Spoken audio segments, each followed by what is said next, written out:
नमस्कार, आदाब, स्वागत है आप सभी का। आप देख रहे हैं NTS न्यूज चैनल। वक्त हो चुका है दिन भर की ताज़ा और बड़ी खबरों की रुख करने का, तो शुरुआत करते हैं सुर्खियों के साथ। बिहार पहुंचकर पीएम मोदी ने किसानों को दी सौगात, खाते में ट्रांसफर किए 22,000 करोड़। मध्य प्रदेश में 1.20 लाख नौकरी देंगे गौतम अडानी, बनाया 1.10 लाख करोड़ का मास्टर प्लान।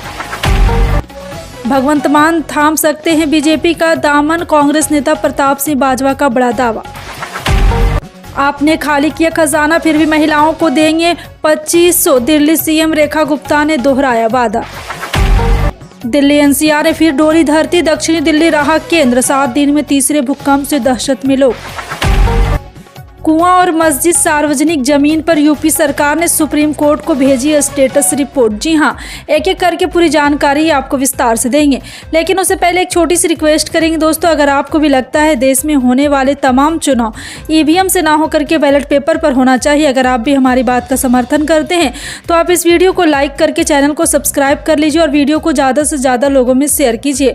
और आप किस राज शहर से न्यूज़ को देख रहे हैं कॉमेंट में जरूर लिखिए। चलिए वीडियो को स्टार्ट करते हैं। राहुल गांधी ने सोशल मीडिया पर शेयर किया वीडियो, स्कूली छात्रों को बताई अंग्रेजी की अहमियत, बोले संघ नहीं चाहता है कि आप लोग अंग्रेजी सीखें। दिल्ली विधानसभा सत्र का आगाज, सीएम रेखा गुप्ता ने ली शपथ, अरविंद सिंह लवली चुने गए प्रोटीम स्पीकर। बीजेपी बोली केक की 14 पेंडिंग रिपोर्ट पेश होंगी। यूएसएड को लेकर चल रहे विवाद के बीच वित्त मंत्रालय की रिपोर्ट पर भड़की कांग्रेस, कहा सरकार का झूठ उजागर, भाजपा का आरोप से इनकार। पंजाब बीजेपी अध्यक्ष सुनील जाखड़ को फ्लाइट में मिली टूटी सीट, बोले एयरलाइन कंपनी का चलता वाला रवैया, शिवराज सिंह चौहान को भी मिले भी टूटी सीट। निशांत कुमार की राजनीति में एंट्री की चर्चाओं पर बोले आरसीपी नीतीश बाबू मुंह क्यों नहीं खोल रहे। आरजेडी प्रमुख लालू यादव ने पीएम मोदी के बिहार दौरे पर ली चुटकी, कहा बिहार में आज झूठ और जुमलों की बरसात होगी। तेजस्वी यादव ने पीएम मोदी से पूछे सवाल, कहा बिहार के विशेष राज्य के दर्जे और विशेष पैकेज का क्या हुआ। यूपी के कानपुर के लिए अखिलेश यादव ने बनाया खास प्लान, सपा नेता बोले कानपुर को कानपुर बनाना है, यह संकल्प उठाना है कि कानपुर में गंगा सिर्फ साफ आए नहीं, साफ जाए भी। प्रयागराज पहुंचा न्यायिक जांच आयोग, मौनी अमावस्या पर हुई भगदड़ की करेगा इन्वेस्टिगेशन। शिंदे को हल्के में मत लो वाले बयान पर डिप्टी सीएम अजित पवार का बयान, कहा अभी यह क्लियर नहीं कि शिंदे ने वह किसके लिए कहा। जर्मनी में आम चुनाव में चांसलर ओलाफ सोल्जे हारे, विपक्षी कंजर्वेटिव पार्टी निकली सबसे आगे, 630 में से 208 सीटों पर दर्ज की जीत, किसी पार्टी को नहीं मिला बहुमत। फिलिस्तीन के इजरायली कब्जे वाले वेस्ट बैंक में 23 साल बाद घुसे इजरायली टैंक, 40,000 शरणार्थी कैंप छोड़कर भागे, नेतान्याहू बोले फिर जंग शुरू करने को तैयार। रूस यूक्रेन जंग के 3 साल पूरे होने पर जेलेंस्की ने दिया बड़ा बयान, जेलेंस्की राष्ट्रपति पद छोड़ने को तैयार, कहा शांति के लिए कुछ भी कर सकता हूं। पोप की ब्लड रिपोर्ट में किडनी फेलियर के लक्षण, प्लेटलेट्स घंटी और डॉक्टर बोले स्थिति कंट्रोल में, दुनिया भर में प्रार्थना का दौर जारी। इजरायल ने 620 फिलिस्तीनी कैदियों की रिहाई रोकी, अमेरिका ने किया समर्थन, कहा हर कदम में हम आपके साथ। बढ़ते तापमान में 2030 तक 30% कृषि ऊर्जा कर्ज डूबने का खतरा, जलवायु परिवर्तन से प्रति व्यक्ति आय में गिरावट, एक रिपोर्ट में किया गया दावा। बांग्लादेश की सरकार ने एलन मस्क को लिखा पत्र, स्टारलिंक सैटेलाइट इंटरनेट मुहैया कराने की मांग, बांग्लादेश आने का भी दिया निमंत्रण। कंगना रनौत ने सान्या मल्होत्रा की मैसेज की आलोचना की, कहा बुजुर्गों को राक्षस दिखाना और घरेलू महिलाओं की तुलना वेतन वालों से करना बंद करे। फिल्म 7 फरवरी को G5 पर हुई थी रिलीज। दीपिका कक्कड़ ने मास्टर शेफ छोड़ने की बताई वजह, कहा हेल्थ के लिए शो को किया था क्विट, सेट से अचानक बिगड़ गई थी तबीयत, हॉस्पिटल में कराया गया था भर्ती। प्रधानमंत्री मोदी ने बिहार के भागलपुर से पीएम किसान योजना की 19वीं किस्त कर दी है जारी। इस योजना का फायदा देश भर के 9.80 करोड़ से अधिक किसानों को मिलेगा। इस बार 19वीं किस्त में 22,000 करोड़ रुपए से अधिक वितरित किए गए हैं। ये पैसे सीधे किसानों के बैंक खातों में ट्रांसफर हुए। इसमें बिहार के 76 लाख किसान शामिल है और भागलपुर इस बार किसान सम्मान निधि योजना की 6ठी वर्षगांठ गवाह भी बनेगा। देश के किसानों के लिए आज का दिन बेहद खास है। बता दें कि 18वीं किस्त 5 अक्टूबर 2024 को महाराष्ट्र के वाशिम से जारी की गई थी। वहीं साल 2019 में 24 फरवरी को पीएम किसान सम्मान निधि योजना की शुरुआत हुई थी। ग्लोबल इन्वेस्टर समिट 2025 का आगाज हो गया। प्रधानमंत्री नरेंद्र मोदी ने समिट का उद्घाटन किया और प्रदेश में औद्योगिक विकास की तेजी को लेकर राज्य सरकार को बधाई दी। इस दौरान मुख्यमंत्री मोहन यादव ने सबसे पहले प्रधानमंत्री मोदी के साथ साथ उद्योगपति और निवेशकों का आभार बताया। उन्होंने कहा कि यशस्वी प्रधानमंत्री की मौजूदगी से हमारा भोपाल ग्लोबल रूप से एक नई पहचान बनाने जा रहा है। उन्होंने कहा कि प्रधानमंत्री मोदी के मार्गदर्शन में मध्य प्रदेश सतत विकास और औद्योगिक निवेश की दिशा में लगातार आगे बढ़ रहा है।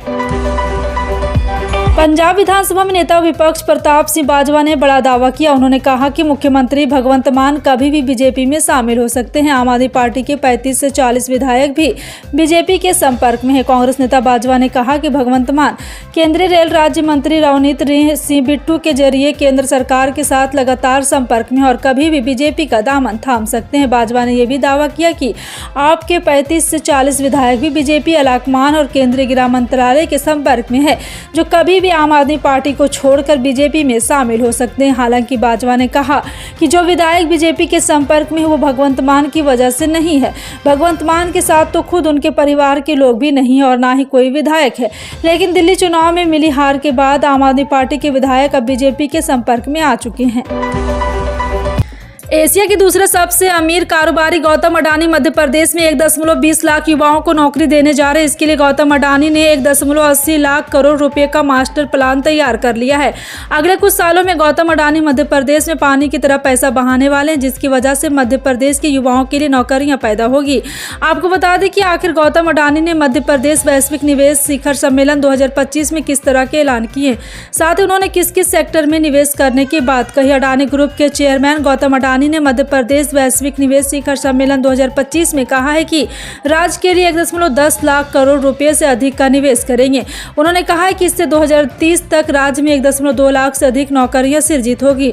अडानी ने कहा कि ग्रुप एक ग्रीन फील्ड स्मार्ट सिटी, एक एयरपोर्ट प्रोजेक्ट और एक कोयला गैसीकरण परियोजना के लिए राज्य सरकार के साथ चर्चा कर रहा है, जिसमें 1 करोड़ रुपए और अतिरिक्त निवेश किए जाएंगे। बता दें कि प्रधानमंत्री बिहार दौरे पर थे और भागलपुर में किसान सम्मान समारोह के मंच से पीएम मोदी ने पीएम किसान योजना की 19वीं किस्त जारी की और साथ ही कई अन्य विकास परियोजनाओं का उद्घाटन किया। उन्होंने कहा, महाकुंभ के समय में इस धरती पर आना अपने आप में बड़ा सौभाग्य है। इस धरती में आस्था भी है, विरासत भी और विकसित भारत का सामर्थ्य भी है। इस धरती में किसान सम्मान निधि की एक और किस्त जारी की गई है। मैं बिहार और देश के सभी किसान परिवारों को बहुत शुभकामनाएं देता हूँ। पीएम मोदी ने कहा है कि मैंने लाल किले से कहा है कि विकसित भारत के 4 मजबूत स्तंभ है। इसमें गरीब, किसान, युवा और महिलाएं ये स्तंभ है। किसान कल्याण एनडीए सरकार की प्राथमिकता है। पहले किसानों की क्या स्थिति ये सब जानते हैं। जो लोग पशुओं का चारा खा सकते हैं वो स्थितियों को नहीं बदल सकते। आज किसानों को पर्याप्त खाद मिलता है। कोरोना के महासंकट में भी खाद की कमी नहीं होने दी। उत्तर प्रदेश सरकार ने संभल मामले पर सुप्रीम कोर्ट में स्टेटस रिपोर्ट दाखिल की है। यूपी सरकार ने सुप्रीम कोर्ट में स्थित रिपोर्ट में कहा कि कुआं सार्वजनिक भूमि पर स्थित है। कुआं वैसे भी मस्जिद विवादित धार्मिक स्थल का परिसर के भीतर नहीं है, बल्कि मस्जिद भी सार्वजनिक भूमि पर स्थित है। मौजूदा मस्जिद समिति का आवेदन विवादित स्थल के मामले के दायरे से पूरी तरह बाहर है। मस्जिद समिति प्रयास कर रही है कि सार्वजनिक कुएं पर निजी अधिकार बनाए। कुआं उन 19 कुओं का हिस्सा है जो जिला प्रशासन की ओर से पुनर्जीवित किए जा रहे हैं। बारिश के पानी का संचयन और जल पुनर्भरण के बाद सभी समुदाय की ओर से उपयोग किया जा सकेगा। इन प्राचीन कुओं का पुनरुद्धार किया जा रहा है। सांस्कृतिक रूप से भी संभल में पर्यटन और आकर्षण केंद्र बनेगा। बता दें कि दिल्ली एनसीआर को एक बार फिर भूकंप ने दहला दिया है कि सुबह 11:46 बजे भूकंप के हल्के झटके महसूस किए गए। साउथ दिल्ली भूकंप का केंद्र रहा। सुबह दिल्ली सहित नोएडा, गाजियाबाद, गुरुग्राम और गाजियाबाद की धरती इस भूकंप के चलते थर थर कांपती हुई नजर आई। लोगों में दहशत फैल गई। हालांकि भूकंप की तीव्रता रिक्टर स्केल पर 2.2 बताई जा रही। भूकंप के बाद लोग तुरंत घर से बाहर भागे। हालांकि गनीमत रही कि अब तक जान माल के नुकसान की कोई सूचना नहीं। एक सप्ताह पहले ही दिल्ली में एक तेज भूकंप आया था। तब सुबह सुबह काफी तेज आवाज के साथ आए इस भूकंप ने लोगों को हिलाकर रख दिया था। सोते वक्त लोगों के घर के पलंग तक हिल गए थे। इस बार एक बार फिर भूकंप के झटके देश की राजधानी में महसूस किए गए। दिल्ली में भारतीय जनता पार्टी की सरकार बनने के बाद अब महिलाओं को दिए जाने वाले 2500 रुपये को लेकर बहस छिड़ी हुई है। आम आदमी पार्टी लगातार ये सवाल पूछ रही कि दिल्ली की महिलाओं को पैसे मिलने कब शुरू होंगे, तो वहीं बीजेपी कह रही कि 8 मार्च तक महिलाओं के खाते में 2500 रुपये आने शुरू हो जाएंगे। इस बीच और दिल्ली के नए मुख्यमंत्री रेखा गुप्ता ने आरोप लगाया कि दिल्ली की पिछली आप सरकार खाली सरकारी खजाना छोड़ गई है। हालांकि रेखा गुप्ता ने हर महीने महिलाओं को 2500 रुपये देने की योजना लागू करने की बात दोहराई है।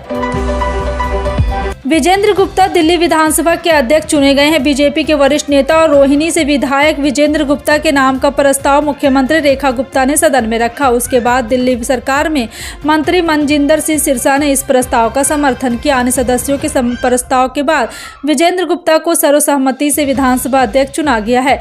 दिल्ली की 8वीं विधानसभा का पहला सत्र रहा। सुबह 11 बजे सदन की कार्रवाई शुरू होने के बाद सभी नवनिर्वाचित विधायकों को दिल्ली विधानसभा के सदस्य के रूप में शपथ दिलाई गई। प्रोटेम स्पीकर अरविंदर सिंह लावली ने विधायकों को शपथ दिलाई। मुख्यमंत्री रेखा गुप्ता ने भी विधायक पद की शपथ ली। सभी सदस्यों के शपथ लेने के बाद दिल्ली विधानसभा के अध्यक्ष के लिए चुनाव हुआ, जिसमें विजेंद्र गुप्ता के नाम का प्रस्ताव रखा गया था। यह प्रस्ताव सर्वसम्मति से पास हो। प्रोटेम स्पीकर अरविंदर सिंह लावली के बाद में विजेंद्र गुप्ता को अध्यक्ष चुने जाने की घोषणा की। विजेंद्र गुप्ता को विधानसभा अध्यक्ष चुने जाने के बाद सभी सदस्यों ने उन्हें बधाई दी। प्रोटेम स्पीकर अरविंदर सिंह लावली के अनुरोध के बाद मुख्यमंत्री रेखा गुप्ता और नेता प्रतिपक्ष आतिशी दोनों विजेंद्र गुप्ता को विधानसभा के अध्यक्ष पद की कुर्सी तक लेकर आए। उसके बाद प्रोटेम स्पीकर अरविंदर सिंह लावली ने अपनी कुर्सी विजेंद्र गुप्ता को सौंपी। फिलहाल आपका इन सभी खबरों पर क्या कहना है, कमेंट सेक्शन में टाइप करके जरूर बताएं। मिलते हैं अगली बड़ी खबर में, तब तक के लिए जय हिंद।